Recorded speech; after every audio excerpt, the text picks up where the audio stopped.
Ecobee provides an API that allows developers to interact with smart thermostats and other devices. To access Ecobee's API, you need to generate an API key. Here's how. Create an Ecobee developer account. Visit the Ecobee developer portal. Click sign in or register if you don't have an account. Complete the registration process by verifying your email. Register an application. Once logged in, navigate to the developer console. Click Create an app to register a new application. Fill in the required details. App name. Choose a name for your application. Authorization method. Select PIN-based authentication.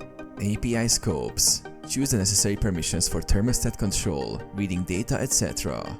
Generate your API key. After registering, Ecobee will provide you with a unique API key. Copy and securely store this key, as you will need it to authenticate API requests.